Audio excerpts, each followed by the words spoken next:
Have you ever felt like the world kept spinning while your own just stopped? Have you found yourself staring at paperwork you didn't ask for, facing choices you never thought you'd have to make alone? What do you do when the person who helped you through life's toughest moments is no longer there to lean on? After losing a spouse, it's natural to feel overwhelmed, not just by grief, but by the avalanche of decisions that come in its wake. Should you move out of the house? Start dating again? Say yes to every favor or no to everything at all? These questions don't come with easy answers, but what if you had a little guidance? Someone to walk beside you, helping you avoid the common missteps so many make during this tender time. In today's video, we're diving into 8 important things to pause before you say yes to after losing a spouse. Because while grief has no rule book, knowing what not to rush into can help you move forward with grace, wisdom, and peace of mind. Ready to take that first gentle step? Let's begin. Number 1. Don't make major financial moves in the first year. It might seem like the most logical thing in the world. Your spouse is gone, and now you're staring at a stack of bills, bank statements, and decisions that used to be shared. Maybe someone's telling you it's time to downsize, invest the insurance payout, or finally sell the house. And in the thick fog of grief, making a big financial decision can feel like taking control, or at least doing something. But here's the truth. The first year after losing a spouse is not the time for life-altering financial moves. It's the time to breathe, to grieve, and to stabilize. Let me tell you about Helen, a 74-year-old retired teacher from Ohio. After her husband of 46 years passed away, she was encouraged by well-meaning friends and her son to move closer to family in Florida. It made sense on paper. Less maintenance, warmer weather, and more support. Within 4 months, she sold the house they'd shared for decades and bought a small condo 2 states away. But once the boxes were unpacked and the visitors went home, Helen found herself sitting alone, deeply missing her old neighborhood, church friends, and the memories tied to every inch of her former home. "I didn't realize how much I needed familiarity until it was gone," she said. "I rushed it. I wish I had waited." Her story isn't uncommon. Experts often recommend what's called the 1-year rule. Give yourself 12 months before making any irreversible financial decisions.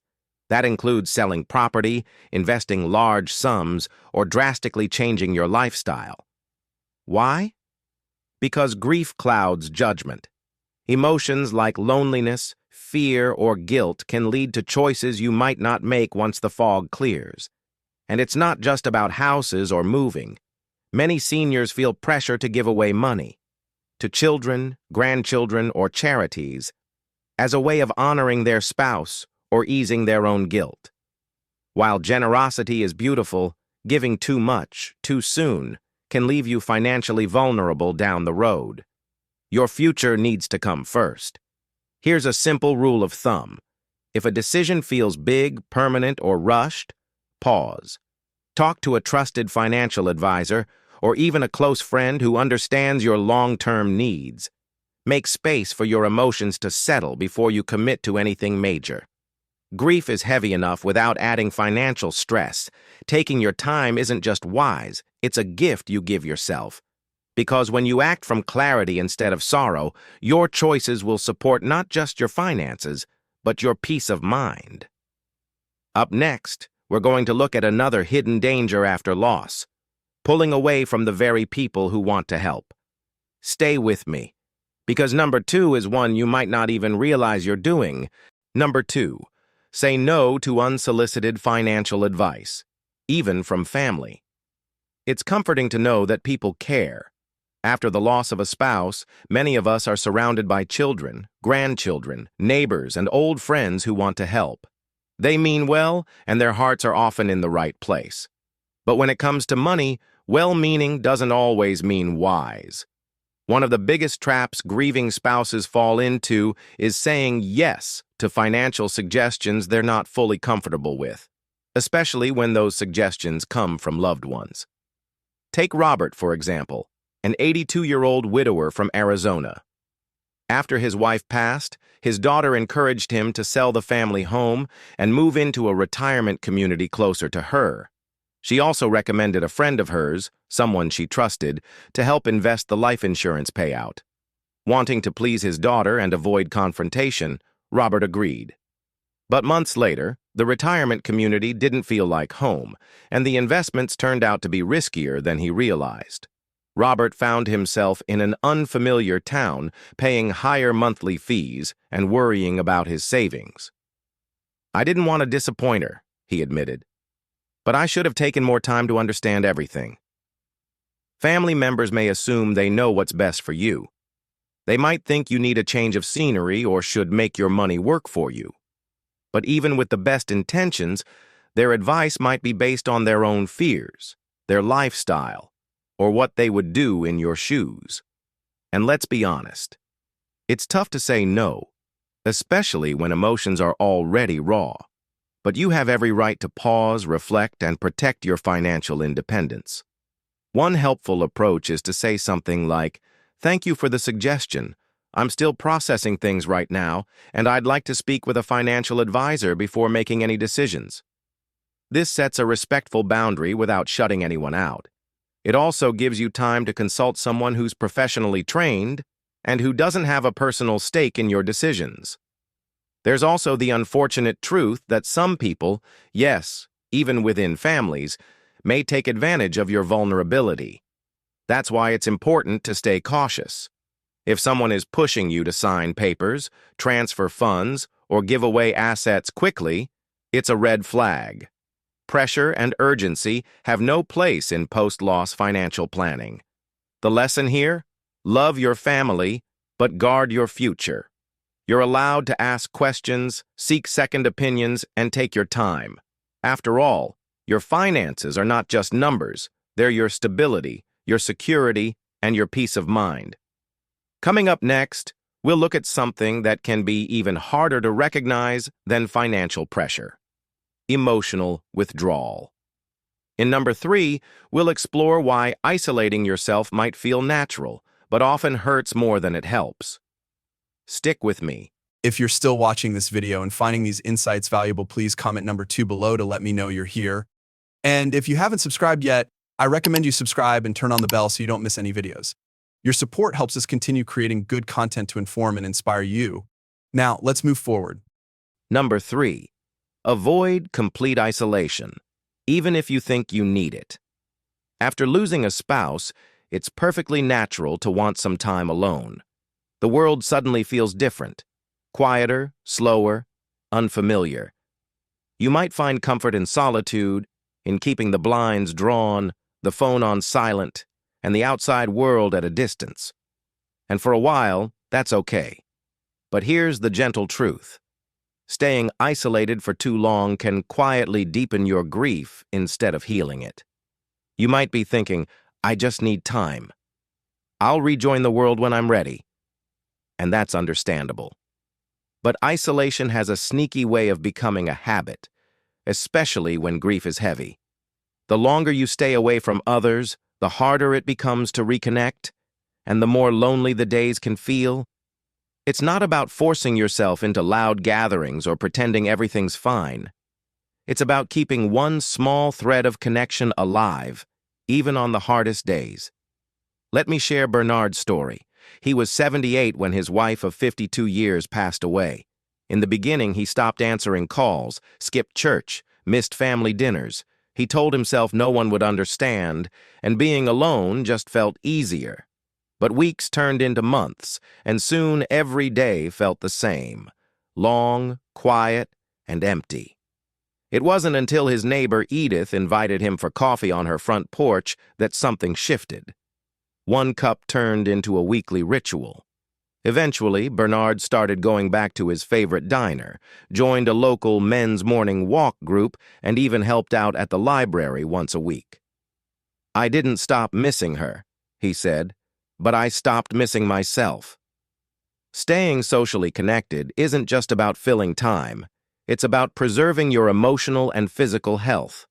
Studies show that chronic loneliness can increase your risk for high blood pressure, heart disease, depression, and even cognitive decline. On the other hand, small, consistent interactions, even a 10-minute chat with a neighbor, can lift your spirits and reduce stress. So what can you do? Start with something simple. Answer one phone call a day. Say yes to a friend's lunch invitation. Join a grief support group at your local community center or church. Or even explore virtual options.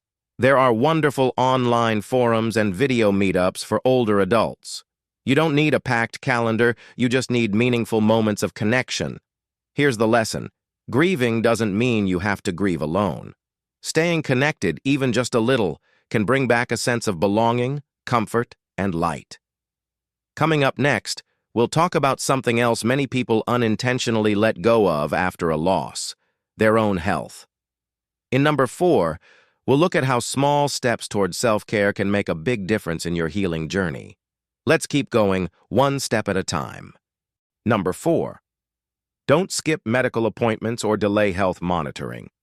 When grief takes hold, taking care of yourself can feel like the last thing on your mind. Cooking a meal, taking a walk, or going to a doctor's appointment might seem exhausting or even pointless. But here's something important to remember. Your health matters now more than ever. Skipping regular checkups or ignoring small symptoms doesn't make grief any easier. It just makes recovery harder. It's not uncommon. After a spouse passes, many seniors delay appointments they normally wouldn't miss. You might feel too tired, too overwhelmed, or even too guilty to focus on yourself. I'll reschedule when I'm feeling better, you might say. But weeks can turn into months, and problems that could have been caught early may quietly get worse. Take the story of Samuel, an 81-year-old widower from North Carolina. Before his wife passed, they were both regulars at their local health clinic. But after she died, Samuel stopped going. He wasn't eating right, slept poorly, and lost interest in daily routines. A few months later, during a wellness call from his daughter, he admitted he hadn't seen a doctor in nearly 6 months. Concerned, she scheduled an appointment, and good thing she did. His blood pressure had spiked, he was borderline diabetic, and he'd lost nearly 15 pounds. With care, simple medications, and a few lifestyle changes, Samuel's health improved. I realized that looking after myself wasn't selfish. It was what she would have wanted, he later said. Grief affects more than emotions. It touches every part of the body. Studies show that widowed seniors face a higher risk for heart issues, weakened immunity, and even memory problems. Stress hormones can run high. Sleep can become irregular. Appetite fades. But small steps, like drinking enough water, eating balanced meals, and sticking to your medication routine, can help your body cope. One helpful tip? Schedule a wellness week each season. That's 4 times a year to check in on your physical health. Use reminders on your calendar or ask a loved one to help you stay on track. Medicare covers many preventive services, including annual wellness visits, screenings, and flu shots. Use those benefits. You've earned them. And remember, your doctor is part of your support system. They're not just there to manage prescriptions. They can help you process grief, connect you to counselors, or even recommend local support groups. Here's the lesson. Prioritizing your health isn't a betrayal of your grief. It's a step toward healing. You're still here, and your well-being is worth protecting. Next, we'll turn to another tender subject, the desire for companionship. In number 5, we'll explore why starting a new relationship too quickly can sometimes do more harm than good, and how to know when you're truly ready. Stay with me. If you're still watching this video and finding these insights valuable, please comment number 4 below to let me know you're here. And if you haven't subscribed yet, I recommend you subscribe and turn on the bell so you don't miss any videos. Your support helps us continue creating good content to inform and inspire you. Now, let's move forward. Number 5. Be cautious about new romantic relationships after the loss of a spouse. The silence at home can feel deafening. The empty chair at dinner, the quiet during bedtime. These moments remind you just how deeply you miss that steady presence. It's no wonder many people long for companionship again. Human connection is powerful. But when it comes to romance after loss, it's wise to move slowly and carefully. Grief has a way of creating an emotional vacuum, one that some try to fill too quickly. And while there's nothing wrong with wanting love again, jumping into a new relationship before you're emotionally ready can lead to confusion, disappointment, or even heartache. Take Caroline, a 72-year-old widow from Pennsylvania. Just a few months after her husband passed, she was introduced to a widower through mutual friends. They hit it off quickly, and before long they were spending most of their days together. At first, the company felt comforting, but as time went on, Caroline realized she wasn't truly ready. Every conversation, every outing was shadowed by comparisons. She found herself missing her husband more, not less. Eventually, she stepped back to focus on healing. "I wanted connection," she said, "but what I really needed was time." New relationships, when started too soon, are often built on need, not readiness. There's a difference between feeling lonely and being emotionally available. If you're still deep in grief, it can be hard to know what you truly want in a partner, or whether you're ready to welcome someone new into your life, and it's perfectly okay to take your time figuring that out. There's also another serious concern: safety. Sadly, widowed seniors are frequently targeted by romance scammers, both online and in person. These individuals may start by offering affection, then quickly move to asking for money or isolating you from family and friends. If someone is rushing the relationship, asking for financial help, or making you feel guilty for having doubts, those are red flags. Trust your instincts and always run concerns by a trusted family member or friend. If and when you do feel ready to explore companionship again, take it slow. Talk about your feelings openly. Involve your loved ones. And most importantly, make sure your new relationship is rooted in mutual respect, shared values, and emotional stability, not just a need to fill the silence. Here's the lesson: love is still possible, even later in life. But true companionship should lift you up, not rush you, pressure you, or leave you second-guessing. In our next section, we'll explore a different kind of emotional weight: what to do with your spouse's belongings. In number 6, we'll talk about the importance of letting go gently, in your own time, without guilt. Let's keep going. Number 6, don't feel pressured to clear out your spouse's belongings. One of the most emotional decisions you may face after losing a spouse is what to do with their belongings. Their favorite sweater hanging in the closet, the half-read book on the nightstand, the tools still neatly arranged in the garage. Each item holds a memory, a moment, a connection, and sometimes the idea of letting go feels like losing them all over again. There's no right time to sort through a loved one's things. Some people are ready within weeks, while others need months or even years. What matters is that you feel ready, not that someone else says you should be. Friends and family might offer to help or suggest a clean break, thinking it will help you move on. But grief isn't a one-size-fits-all journey, and clearing out too soon can leave lasting regrets. Let me tell you about Leonard, a 76-year-old widower from Ohio.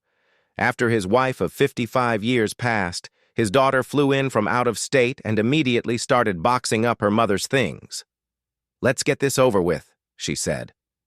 Wanting to avoid conflict, Leonard nodded along, but after she left, he sat in their room and cried. The silence felt sharper. Her scent was gone, her favorite chair empty. It felt like she vanished overnight, he later shared. Looking back, he wished he had taken more time and done it on his own terms. Grief professionals often suggest starting small. Instead of tackling the whole house, begin with one drawer. Keep a few items that truly mean something: a piece of jewelry, a handwritten note, a favorite photo. You might even create a memory box or shadow box to display special keepsakes. For items you choose to let go of, consider donating them to a cause your spouse cared about. This can be a comforting way to honor their memory while helping others. It's also okay to ask for help, but only when you're ready, And make sure your helper understands that this isn't just about stuff, it's about love, loss, and memory. Go at your own pace. If that means leaving their closet untouched for a while, that's perfectly fine. Here's the lesson. Letting go of belongings doesn't mean letting go of love. You're not erasing their presence. You're simply making space to breathe again, little by little. Up next, we'll shift gears to a more practical issue that many overlook in the fog of grief: legal and estate updates. In number 7, we'll walk through the critical steps you should take to protect your future and honor your loved one's legacy. Let's continue. Number 7, don't overcommit to others. Protect your time and energy. When you've recently lost a spouse, it's natural to want to stay busy. You might feel the urge to fill your calendar with activities, take care of everyone around you, or say yes to every favor that comes your way. In part, it can be a way to cope, to feel useful, connected, or distracted. But here's something important to remember. While helping others is noble, you must also protect your own time and energy. Grief is a full-time job. It takes emotional strength, mental energy, and physical resilience. And when you add too many obligations on top of that, it can leave you feeling exhausted, overwhelmed, and even resentful. This is especially true for seniors who may be asked to help with childcare, volunteer commitments, or family errands. People often assume you're free because you're retired, but your emotional bandwidth still has limits. Consider the story of Margaret, a 79-year-old grandmother from Florida. After her husband passed, her adult children leaned on her more than ever. She started babysitting 3 days a week, running errands, and even cooking meals for family get-togethers.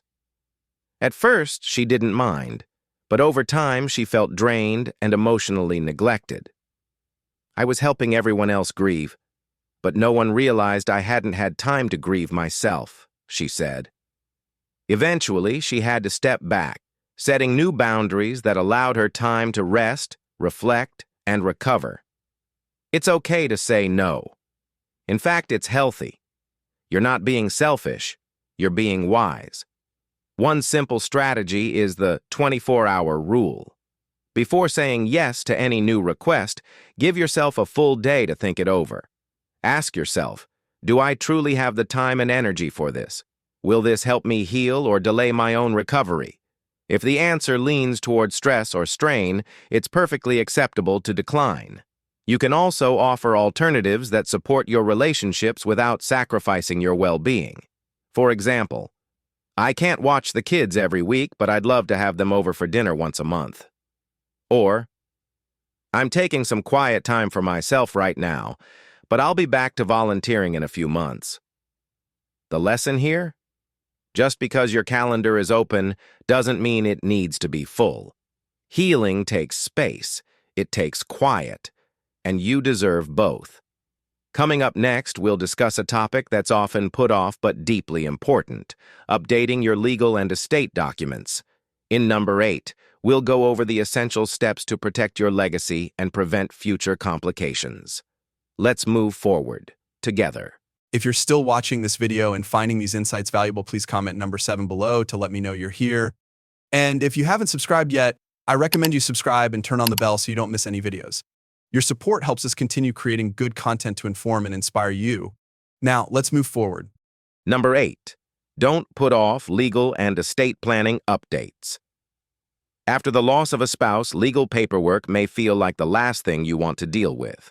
Grief is overwhelming enough without having to comb through documents, make appointments, or sort through financial records.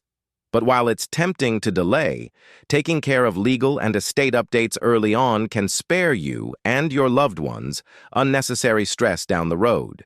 When a spouse passes away, many legal details shift automatically, but others require action. Wills may need updating. Beneficiaries on life insurance, retirement accounts, or bank accounts should be reviewed. If your spouse was listed as your healthcare proxy or power of attorney, you'll need to assign someone new. And if your home or car title was in both your names, those records will need to be revised as well. Let's look at Evelyn's story. She was 81 when her husband passed away. They had always kept their paperwork in order, but after his death, Evelyn didn't feel up to reviewing any of it. She figured there was no rush. But a year later, she ended up in the hospital briefly and discovered her medical power of attorney still listed her late husband. Worse, one of her savings accounts still had only his name on it, which led to delays in accessing funds. "I didn't think it mattered," she said, until suddenly it did. Legal updates aren't just about finances. They're about making sure your voice is heard and your wishes are honored. Thankfully, you don't need to do everything at once. Start with a checklist. Review your will. Check all beneficiary designations. Update insurance policies, vehicle titles, and bank accounts. If you don't have a will, now is the time to create one. Many states offer low-cost or free resources for seniors, and organizations like AARP and local senior centers can point you in the right direction. Also, consider creating an in case of emergency folder. This can include copies of your will, insurance info, bank contacts, medical directives, and a list of important phone numbers.